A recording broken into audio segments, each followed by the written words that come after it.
What's up, everybody? Welcome to Take No Offense. A couple of old friends who grew up together in central Pennsylvania. Now we live on opposite sides of the country. This is our chance to get together once a week to share our thoughts on politics, news, sports, and TV and movies. I'm Eric Messersmith in the Los Angeles area, Brian Johnson in suburban Washington, D.C. Welcome back after our 2 week hiatus, buddy. Is it too late to say Happy New Year? I'm not sure what the etiquette is on that. I think the day after, like literally the day, like 1, 2 is the day you can't say Happy New Year anymore. Larry That's my David on opinion. it's so funny on Curb Your Enthusiasm. There's a scene with that where he's like 3 days. He's like 3 days. Three? That's what you. He's I being do. reasonable. I still do it though. When I see somebody for the first time since 2024, I'm still doing the Happy New Year now, and people are doing it to me too. So I feel like it's still a thing. I don't get upset by it, but I mean, I think if it's February, I'm confused. Right. There is a point where it becomes ridiculous. I think we're fast approaching that. No, it is where the other breaking news is we're recording this on Tuesday night, January 7th, is there is a massive fire. It's like the lead Have you marked story of the yourself news. safe? I am safe for now, but I live in Santa Monica. It's up in Pacific Palisades area, which is just north of Santa Monica. So it's probably like 5, 6 miles away. We're pretty safe here because they're where we are is mostly urban and a lot of concrete and not a ton of area where things could burn. But man, it you can see it in the hills up in Pacific Palisades. You can see the smoke, the plumes. Is that the word? The plumes of smoke are massive. So that is in the background as What's the we're mood recording. there? I mean, is this is like It's is it it's weird. It's weird to drive down the road when you see like fire in the right? distance on This is the hill, why I'm asking the question. and you know people are I mean, people there, and again, this is 5, 6 miles from where I am, are scrambling, obviously, and a lot of celebrities live up there. I saw James Woods, the actor, he recorded a video from his home where right behind him it was burning. There's a lot of very well-to-do people there, obviously, in Pacific Palisades and Malibu area, which is where the fire is right now. And it's a beautiful area, but man, the fire danger is so real up there. That's the thing in California. A lot of the good areas to live, the fire danger is very, very I mean, you high. got a lot going on out there: mudslides, Yeah. fires, earthquakes, Earthquakes, yeah. unhoused. Is that appropriate? Yes, that is the appropriate terminology. Although Trump's going to be president, so I think you could say homeless Homeless again. again. Okay, good. I think you're allowed to say that. Speaking of Brian, we have 2 weeks to go. Speak of the devil, he's about to be back. I don't mean that literally, of course. So we got 2 weeks to inauguration. He gave a press conference today down at Mar-a-Lago that was it was something. I didn't watch the whole thing, but I've read about it. I've seen some clips, and he covered a lot of ground. First of all, I will say I will give him credit, give him his due that at least he does press conferences, unlike our current president, Right. who apparently is not even going to do what presidents traditionally do, which is kind of a end of term. I'm leaving press conference. He's apparently not going to do that. I don't even remember the last time he's done one. He's done historically few during his presidency. We all know why, obviously. But I do give Trump credit. He is available. He Oh, he's always available. does If there's a answer camera, buddy, questions. he's available. Right. Now, the content is much more of a mixed bag, but I want to start by giving credit where credit is due that at least he took the questions. Where to begin? Let's start with this. Canada is the 51st state. I thought he was joking a few weeks back when he said that, but he's serious about this. I mean, he tweeted out tonight or put out on Truth Social pictures of America and Canada, and it just says USA on all of it with Mm. the American flag. And Canada, Justin Trudeau, who's the outgoing prime minister of Canada, announced this week he'll be resigning. Mhm. And the man who's likely to be the new prime minister after elections are held, the Conservative Party leader, both said today on X that there is no way that that's ever going to happen. Trudeau said not a chance in hell. Oh, wow. And so, I mean, I look, is this anything that's reasonably ever going to happen? I would say almost certainly not. But it is interesting that on Canada, Greenland, Greenland is my favorite. Don Jr. was there today. He wants to buy Greenland and even Panama. Trump's talking about not just taking He's control of the acting like Panama he's Canal, but buying taking Park Panama. Place Right. on Monopoly. I did This not is know like Greenland was for sale. this is like the manifest destiny America of like 100 years ago. We're going old school now. Yeah, I think the problem is, and you and I have talked about this for a while, is I'm not sure if he means these things or not, but he's saying them out loud, and they sound, and forgive me, they sound crazy. Like, I didn't know there were some type of upheaval in Canada or Greenland where they were looking to like move some land. Yeah, I mean, I think just like anything else with Trump, there are different degrees of plausibility. Like, I think the Canada thing is crazy. I don't think there's any way. Maybe I'm wrong. Maybe we'll be having this conversation in a few years and we'll be welcoming Canada as the 51st state. I just think when both of the major political leaders of both parties covering the ideological spectrum Right. come out and dismiss it, I just don't think there's any way that would happen. Canada obviously is a country like they didn't show up yesterday. They've got a rich history, tradition, culture. They're not just going to willingly merge with the United States. Greenland, I think, is a different story. I think that is something that is at least in the realm of plausibility. I was reading today, way back in the 1860s, Andrew Johnson, when he bought Canada or when he bought Alaska, he was interested in potentially buying Greenland, didn't do it. And then I read there was a report that Harry Truman secretly made an offer to buy Greenland for $100 million. It came out later. And if What you a look deal at where, that would have been. I know, right? If you look at where Greenland is on the map, it's incredibly strategically important. It was even more so during the Cold War. That, that's like the direct path from Russia to America. And it's a huge territory. It's with global warming, those shipping lanes, more and more of them are opening up as the ice sheet melts, because Greenland is made up of mainly ice. And there's rare. I was reading this today. I did not know this. I'm learning. I'm educating myself. Trump knows some things. There are rare minerals, of in course, Greenland that, as the ice melts, are being exposed for things just like every other microchips. American. You think he's making a real estate purchase for charity? Like, Right. no. Now, the Netherlands technically owns Greenland, but it operates as an independent territory. So it's very confusing if this could even happen. I think the big thing is, this is what the most important thing is. Do the people of Greenland want this, right? Right. Before we just start, I think hopefully we've learned from our colonizing past that it's not good to just force countries to become part of your empire if they're not really excited and willing. See, I love that you said that, because I think we might finally be in a place after the candor of this type of interview where we can fundamentally agree now we are an empire. Like, because I've made these comments to like other really smart people, and they just dismiss me like offhandedly. It's like, no, we're most certainly an empire. And what I love is that they use my favorite reasons to do things. Number one is to secure our economic future, because who's going to disagree with that? And the other one, and I love this, national security. What doesn't fall under anything we do? You want to, put a coup in a banana republic? Well, that's for our national security and to secure our economic future. It basically justifies anything that we do. It's phenomenal.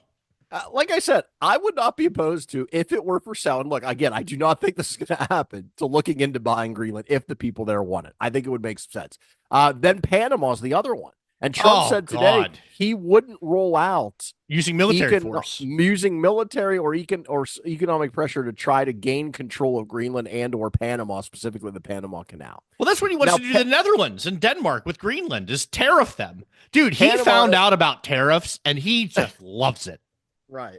I think what he doesn't realize, or maybe he underestimates, if I'm being nice, is the damage that widespread tariffs will do to the American consumer, and then also to American businesses when reciprocal tariffs come, which is inevitably what will happen. Countries are not just going to sit around and be like, oh, cool, you want to tariff us? That's awesome. They're going to enact tariffs of their own, and that's going to impact our farmers for one thing. I mean, we sell our food all over the world, and all kinds of. I think he just likes the word.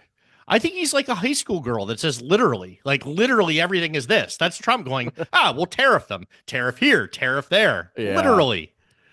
Again, like we always say with Trump, the big caveat is you never know what is real and what is hyperbole. I think we need to wait to see, as you and I have talked about before we make any firm judgments. We need to wait and see, not what he says, but what he actually does. But dude, you have to admit this press conference is a hell of a preview. Yep, it really is. Like It I really normally is. like to do I support my president things, but like when you're asked a direct question about using military force somewhere, like people are not like, no, I would never do that. He's like, you know what? If it takes, the Fifth Marine Right. Division to take out the Panama Canal, I mean, why not? It's Whatever just it it's takes. another overused word along with tariffs, surreal. And I've told you a million times, I know that word is overused, but like just listening to this thing, it is surreal. It is. It is. And look, there was the typical, and the other thing he talked a lot about was Gaza, and he Of was asked about course. that. All hell's And gonna and break loose, buddy. he said, "All hell's going to break loose if the hostages are not released by the time he's inaugurated, which is less than 2 weeks." Now, there have been reports for months that Israel and Hamas are close to a deal. I mean, there were reports going back to last summer that they were close to a deal, about to get a deal. And there are those reports now. And we'll see.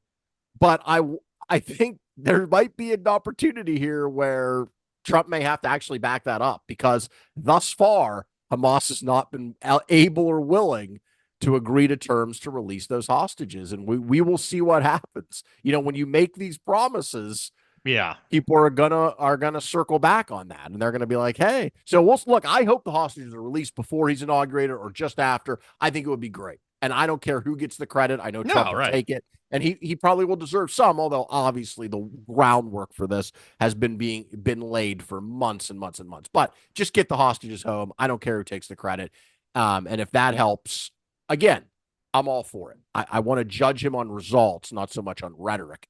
But the other thing he talked about was the ending the war, right? I remember in Ukraine, and he Yeah. he had said during the It campaign was gonna be a day. it was going to be day one. Right now, he said today, I think he said 6 months, Wait, I and thought I think he's Mexico was paying for the wall. right. What Look, happened? what he says and what again, there's such a disconnect, and this is what the American people voted for. Okay, I respect the will of the American people, but I do think it's interesting that the blatant. I saw this today, and I just again it some of this stuff it's I feel even weird talking about correcting the record because so many people just don't care. But Right. he talked about And it's a full Ukraine. time job, buddy. Well, that's true. But just one thing I heard today. Again, blaming Biden for the Ukrainian invasion, which fine, it did happen under his watch. He says something we can't prove, which is it would never happen if you were president. Who the hell Right. knows? But he talked about Biden wanting Ukraine to eventually join NATO, and that's what caused Russia to invade. What he doesn't mention is that it has been the policy of the United States going back to George W. Bush that Ukraine would join NATO, Yeah. including the policy under the first term of Donald Trump. That Right. policy has been consistent all the way through. And he also brought up this debunked notion that there was a deal that between Ukraine and Russia that would have ended the war that Biden forced Ukraine not to accept, which Hmm. everyone has debunked that. And the reason there is no deal then, or was no deal then, the reason there is no deal now, and the reason there probably won't be a deal for many, many months into Trump's term, if not years, is because Russia would have to give Ukraine a ironclad security guarantee of some type that would be enforced by some other party, the Right. NATO, United States, and Russia doesn't want to do that, and Ukraine doesn't want to accept anything that doesn't involve that, and that is the that's the nut to crack. That's why it's so hard. That's why it hasn't been done. And so we'll see. Reality has a way You're of right. slapping us in the face. Well, And I that mean, the nice thing is that we get to leave reality, not completely, but a little bit for the next yes. 4 years. Well, I'm just interested for the accountability too, because look, again, I want to be clear. I hope that Russia and Ukraine reach a fair peace deal that protects Ukraine. It happens quickly, and if that happens and Trump is involved, I will be the first to praise him and say, "Great job, Mr. President." Same thing with the hostage release. I will be Yeah, quick to sure. praise him. Same thing if these tariffs actually turn out to be as wonderful as Trump thinks they are. I think if you go back and review the history of tariffs in the United States, it's by and large not a good history. Look up the Smoot-Hartley tariffs, and one of the things that most economists believe contributed to the depths of the Great Depression. There's all kinds of examples throughout American history. So we'll see. As I've said, I'm trying to keep an open mind and I'm trying to be positive. And I do want to circle back to what I said at the beginning. I give the man credit because he will stand up and he will answer questions. And that is good. In a democracy, we need access to the president and we need him to stand up and be accountable.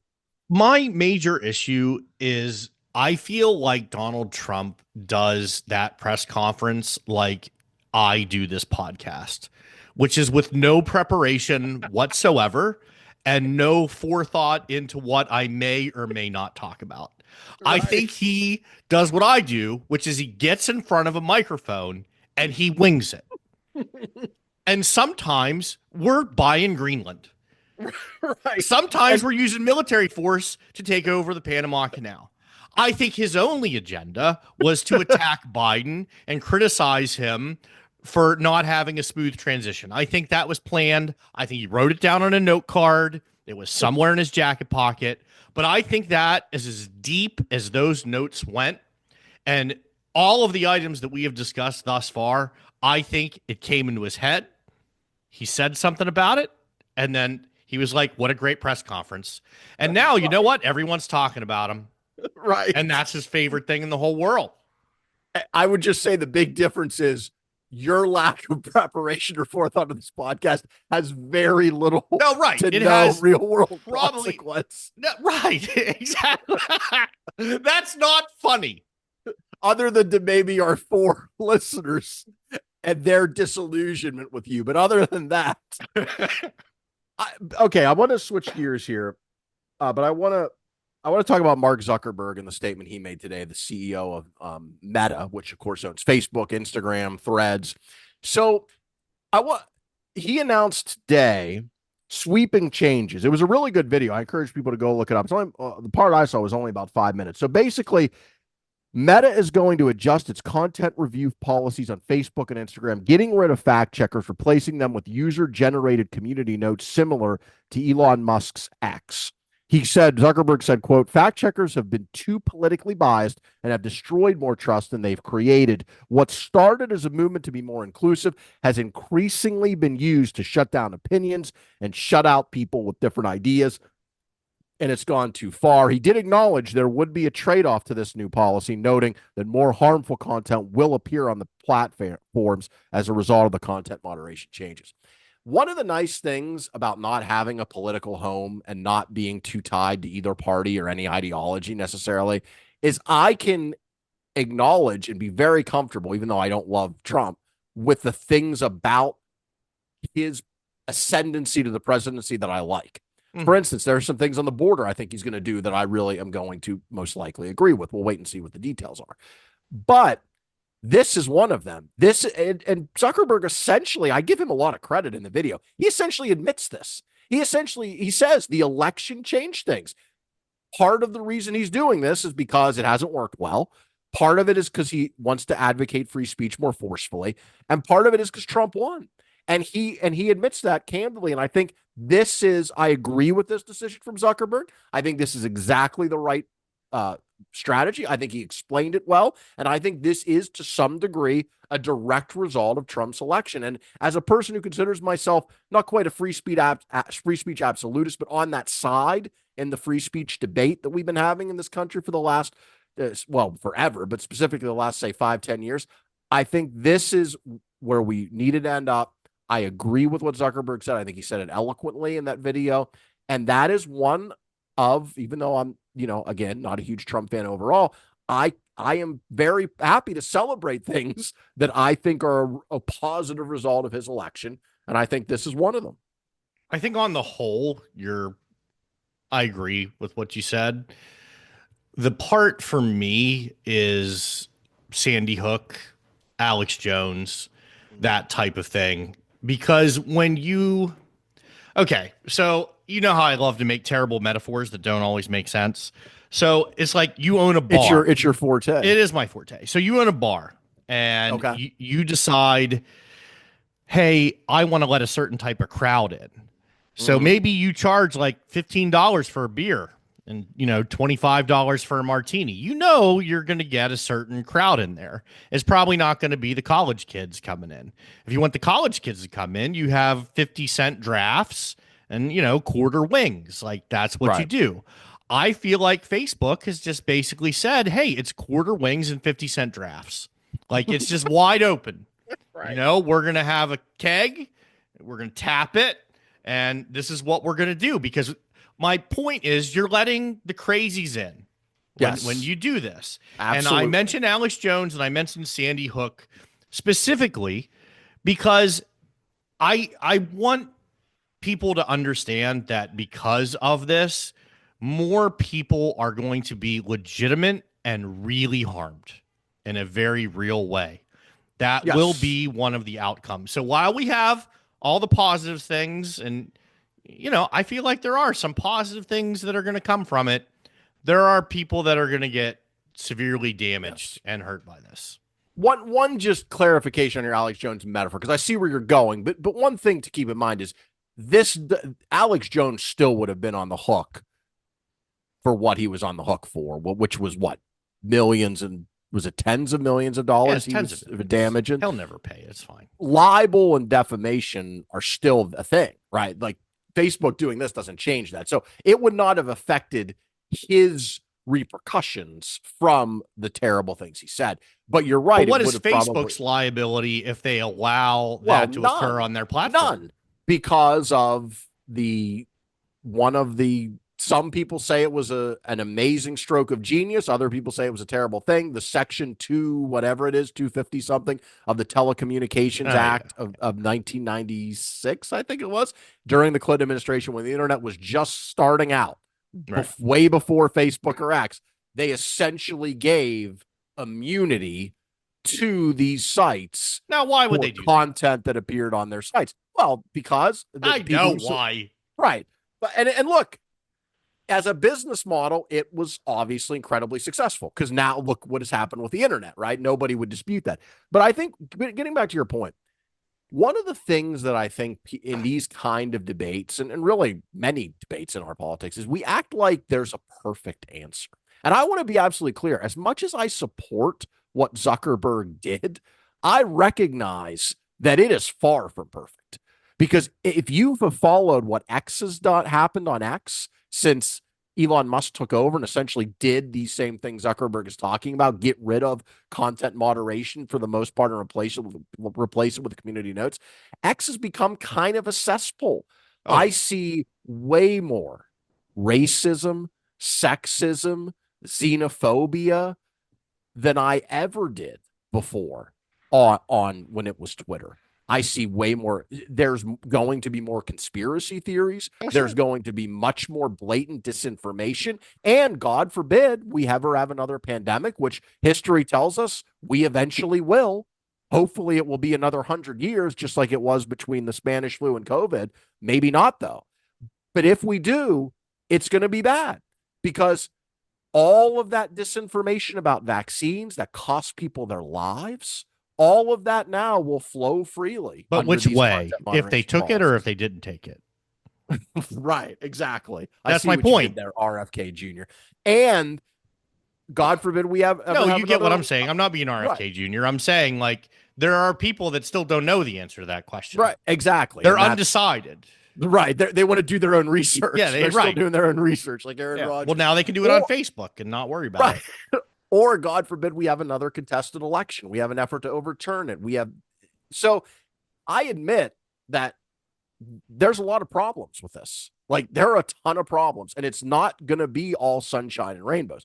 But I think America, one of the things that has allowed us to be what we are is we have erred toward free speech throughout our history. Yeah. And we have the most extensive First Amendment or speech rights in the world. In some countries, you can't, even democracies, you get in trouble for posting things. It happens in Britain. It happens in Canada, not here. Germany.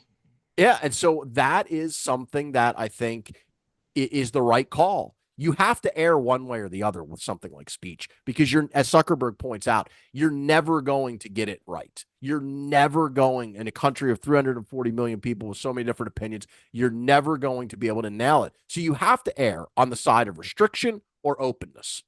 And I think the mistake that these social media companies made that they're now correcting is you don't err on the side of restriction, you err on the side of openness, and you let bad speech be countered by better speech. And that's As not long perfect. as And it it doesn't causes harm lots of their problems. business. Because I'm telling you, if Facebook turns into 4chan, that's not good for their business, man. Yeah. No, Or I agree. maybe I'm completely wrong. But I just feel like that cesspool that we're talking about is, I don't know, man. Who, your mother's Well, on I think Facebook. I think the It's jury like, I think the jury is still out on that because I think look, Twitter was not in a great financial place when Musk bought it. But if the reports I've seen is it's in a much worse financial place now. In fact, there was a lot of talk for a while that it might shut down. Now it looks like they've steadied the ship since then. But I think the answer to your question is we don't know, and we're not yeah. going to know for a long time what the best economic model is. That's a separate question. I To think me, though, Facebook may actually be at this juncture too big to fail. Like, well, yeah, I mean, look, Facebook is not even going forward their bread and butter. It's Instagram, no, sure, but I'm saying Meta, like in general, like like the that is company. too Yeah. big to fail. Well, for now, I mean, look, people thought that AOL was too big to fail. Like these Well, ads change, I get but what you're saying, but they like have a if track something record. cooler comes along, they'll buy it. They have a Like track that's record. how big they are now. Well, that's true. Yeah, and that's one of the problems. That is yet another issue is their monopolistic power. But I think we have to just live with the bad consequences. And I hate to say that because I readily admit I just laid out a bunch of them that there are potentially really bad consequences to this. I will say it's okay though if they do have some content moderation that aggressively combats disinformation through something like community notes. Have I you ever think read community notes? I have, and I think some of them are really good. I think some of the like there was one the other day or a few weeks ago. It was somebody reposted a clip of one of the many times that RFK Jr. linked vaccines to autism, Mm-hmm. and underneath it was a community note being like, "This has been debunked dozens and dozens of times through studies. Here's a link to some," and there was a link to like 15 Right. studies debunking it. So I'm cool with this, not because I think it's perfect, not because I don't see the harms and potential harms, but because I think it's the best we can do in America while protecting what is the essential thing, which is the freedom of speech. Like, America is not special because of the land we occupy or the people that we are. What makes us special How dare and you? better, I would say, in a lot of areas than most countries in the world, even fellow democracies, even countries that have freedoms, even countries where people live nice lives. Like, Most of them. take a look at Europe and take a look at the amount of companies that have been built in the last 50 years in Europe that are dominant companies. Name some. There aren't many, but look at America. Amazon, SpaceX, Tesla, Meta, like they're here. And that's not luck. It's because of a few golden goose things we have. And capitalism and the economic engine is one. Our military is one. But one of them is that freedom of speech, those getting those ideas out there, even if they sound crazy, like buying fucking Greenland. Like, get them out there. Let's talk about it. Let's fight about it, and let's figure it out. And so, I think that's the way to go. All right, You've Brian. Let's actually turn. made me come around on this a lot because I was at a place, particularly during the pandemic, where I didn't want as much participation, let's say, as some were giving. And I don't think I was wrong that it had a net negative Oh, effect. it killed people. People lost their lives because of it. There's no But my question about point that. here is agreeing with you that I don't have a great answer. But as we've well There isn't one. established, I am not the president. I am certainly not the CEO of Facebook. I'm just a middle-aged man on YouTube. So Well, the I don't have to make the decision, and I don't know what the answer is. But all of that to say, man, you've really made me come around on that since that time. And yeah. it's probably, just in my mental health, it's probably better that I have. Because as I kind of went through the exercise, I did think a lot about, I mean, how much trust do we have in the people making these decisions on what can and Right. cannot be said? That's the major Absolutely. issue, and Yes. people are always going to be biased. It's Yes. impossible to be objective on certain things. Yes. So, And as much as I got so mortified, like you did, at the COVID disinformation and how awful it was, there have been other areas, even some within COVID, like the lab leak theory, oh where my things God, that I was going to labeled say that's like Exhibit A. right, where things that were labeled as disinformation turned out to not be Yeah, that's a disinformation. bad So look. it again, even if you could do it really well, I don't think it's a good thing because it limits free speech, but you can't do it really well. And so that's that on top of it is why it doesn't work. All right, Brian, over the break, you had weeks and weeks to just sit on your couch and veg. I'm sure you took a lot of time off. Did you watch anything? Do you have any reviews for us, TV, movies? What do you got? I actually don't, buddy. I You have got not. nothing. I got nothing. I watched a YouTube video on what happened in Squid Game, so I didn't have to watch the entire thing. This is sad because when you and I started this show, part of the reason we made this entertainment as well as Mhm. sports and politics is because you and I both love cinema. We both love TV shows. Right. But because of our lives, it has become harder and harder sometimes to watch It's things. impossible. My son, like I love that they have nice breaks for the winter. I think that's great. He was off school for 17 straight Oh my days. God. We live in You a small described this earlier like a Marine would describe Afghanistan. after it was like after today was the first day back. I felt like the battle had just raged and I was strewn on the field, exhausted and defeated and injured. But we live in a small apartment, as so many people do, sadly, where we live. My son has autism, and again, wonderful kid, but 17 straight days. So I did not watch as much as I would like. Also, I watched a lot of reality shows with my wife. So I'll just do a few quick things about Yeah, things do I it, man. have I'd seen love to hear recently. what I won't watch. So first up, The Ultimatum, which, as you know, is a Netflix reality show, Brian. This is the show. It's by the same people who do Love is Blind. Nick Lachey, you may remember him from 98 Degrees I fame. do, of course. I Do Cherish You. And his wife, Vanessa Lachey, are the co-hosts of the show. The concept, as you know, Brian, of this show is Mhm. six couples who have reached a point in their relationship where one of the people in the couple gives the other one an ultimatum: marry me or we move on. Mhm. So these six couples come together, and for a week, they all date each other's partners. And then they pick a new partnership. They live with that person for 3 weeks. Then they go back to their original partner for 3 weeks. Then they decide at the end if they marry, if they're going to get married, if they're going to break up, or if they're going to leave with the person they met in the experiment. That is the concept of the ultimate. I think the other day, I can't remember the exact context of the conversation, but I do remember telling you that I felt if you had no shame, that it was like a real skill in today's Yes. world. It's a And superpower. to participate in this show under the conditions that you just described, there is no scenario on earth where I would do this. No, me neither. Me neither. As you can imagine, there's a little bit of jealousy that A comes into little. play. Yeah. When your partner is sleeping in a bed now with another person in the same building, because they're all in like this big building, living there together for 3 weeks. So it becomes quite a shit show. I will say though, again, I've said this before, I'm not a huge reality TV guy. The only reality TV I watch is on Netflix. But Netflix does reality TV well. And this show, I'm telling you, man, what the shit show element of it makes it entertaining. I I give it think a seven out of 10 for this season that of I would what wait, feel what's it called? bad The for the ultimatum. woman that they paired me up with. You know what I'm saying? Like, so I go there. I'm with, my girlfriend who, we're deciding whether or not to get married. And then you just take me and you say, for 3 weeks, you're going to spend time with this other woman. I feel bad for this other woman.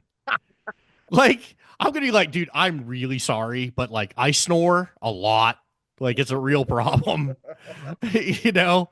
And by the way, like whatever, you get what I'm saying. It's Oh like yeah, I'm I not gonna do. be fun to be around. No, It's not that I'm no. worried about my girlfriend and what she's doing, you know, because whatever. Like, you know, if you're actually in a serious committed relationship, why would you be concerned? You're Well, only be doing this if you're not in a serious committed no, relationship these people are serious. And actually some of them get married. They do a reunion show that, takes place with like a the year later and person they that come they back. originally went with. Right. They get married with Oh, the okay. person. No, not with the new person. No.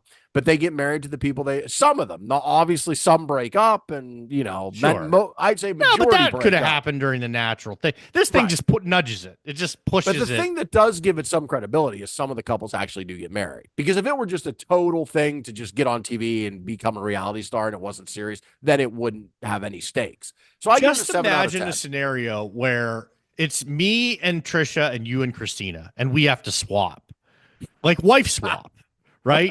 For Yeah. that amount of time. None of us are having any fun in this situation. What are you I saying? don't think so. Wait, are you saying you want to start a swingers lifestyle? Is No, that what no. you're? What I'm saying is every person that I just mentioned is unhappy for 3 weeks. Wow. You don't think I could charm your wife for 3 weeks? Do you think I could charm your wife for 3 weeks? I don't think so. All I right. don't think I could So do that. this is how sad it was for me over break. I watched mainly this reality show, and then I watched Lawrence of Arabia, which I had never That's a seen. great film. 1962. It's really Did good. his hair throw it off? Because a lot Oh, of people because say that. no, no, Peter O'Toole. Peter Yeah. O'Toole's so good in this movie. Like I had heard people talk about his performance in this movie, and I'll tell you, it is. It was shot 60 years ago, so Yeah. it's a little bit dated here or there in certain points. But man, is it good and so well done. It's really like an epic scale. Like I see why people consider it to be, and this is why I watched it. One of the great movies ever made.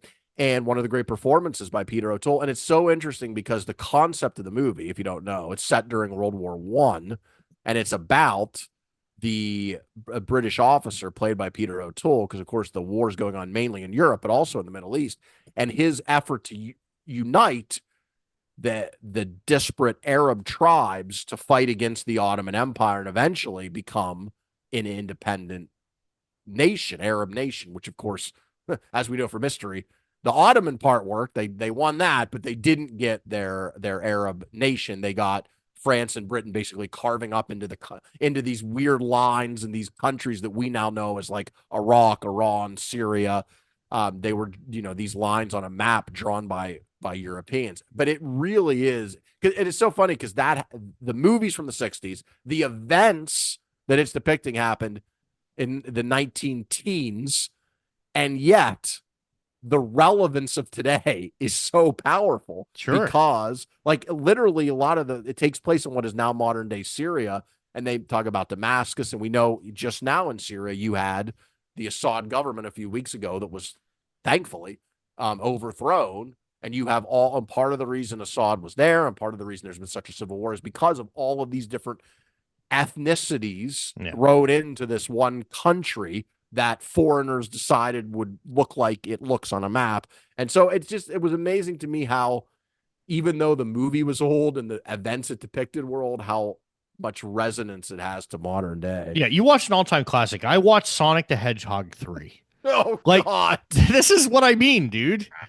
Like, I have small children. Right, like, your Battlefield story with Max, this is what I do.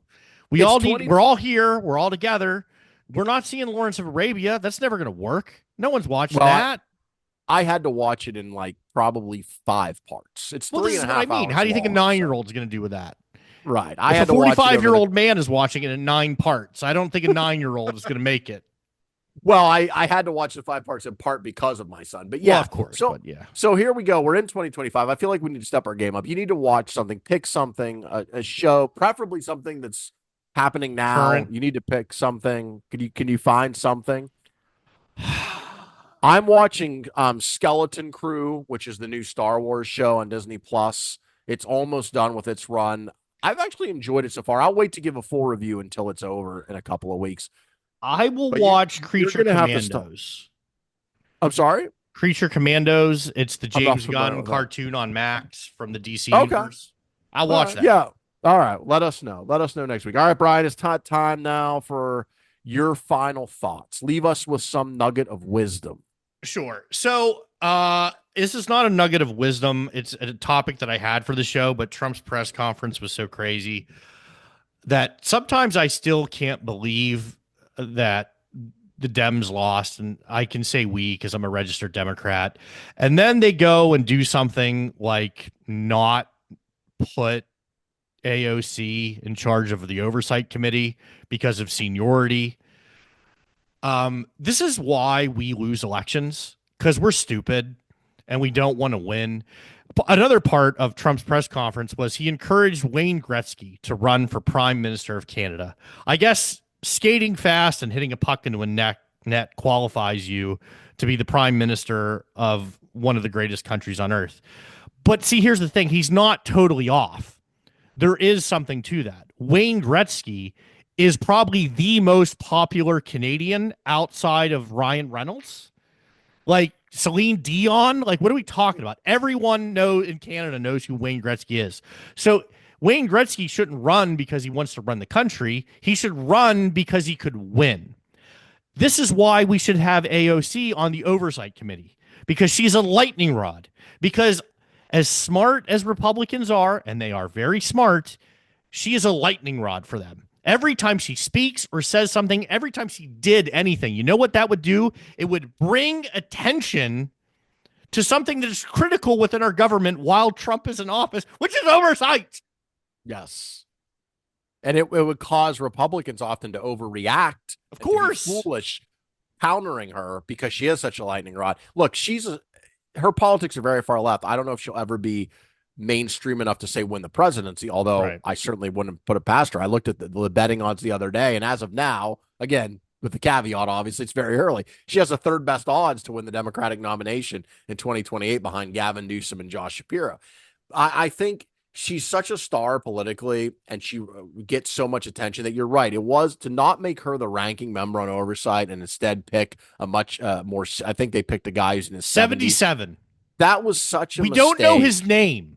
Well, and the thing too is it's just part of our larger geriatric, government led by Biden, of course, who's 82, but he's far from the only one. Mitch McConnell has been falling down. Nancy Pelosi broke her hip. She was in a walker the other day. This is the most egregious one. Kay Granger, who was a Republican congresswoman from Texas up until a week ago. She was in the last Congress, but not in the new one that was just sworn in. She left Congress, as in just kind of stopped showing up last year, in the middle of last year, stepped away. They never saw her. She was found at an assisted living facility a few weeks ago with help, getting help for dementia and losing her memory. She was still a sitting congresswoman. Like, this is crazy. And I've said before, I have been so firm on this, even before Biden had to drop out. I think we need to have a constitutional amendment for age. I don't like term limits, but I do think we have a minimum in this country. You have to be 25 to be in the House, 30 to be in the Senate, 35 to be president. It's crazy to not also have a maximum.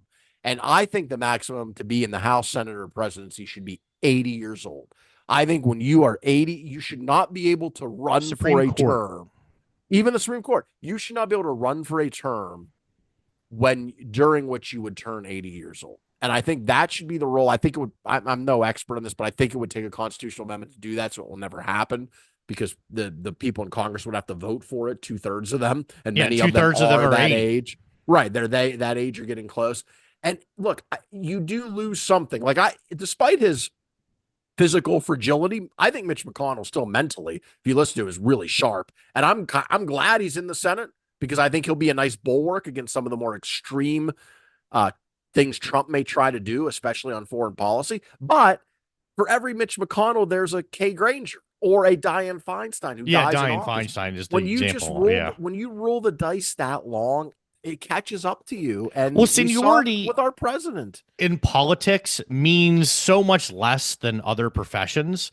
And the reason is because in other professions, if you're in it that long, it's typically based on your excellence.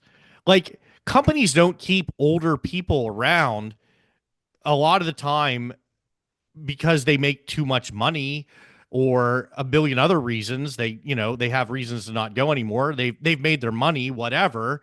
It's they if you have old people around, an older woman, an older man in a company, it's because they're excellent at their job. In politics, once you are elected as a Democrat or a Republican in many of these places, it is a lifetime pass to continue to win unless the demographics in your area change dramatically during the time that you serve. And if they do, oh, well, we'll just gerrymander the district so we still keep them in. But that's a Right. different conversation for a different day. But my point is that these people aren't sticking around because they are excellent at what they do. They're sticking around because it's a rigged system. Yeah. Oh, you're right. Well, hopefully, Brian, you and I will still be doing this podcast when we are 80 years old. For Brian Johnson, Highly I'm Eric doubtful. Messersmith. Thanks. Thank you for being with us this week. We hope you enjoyed the show. But if not, please take no offense.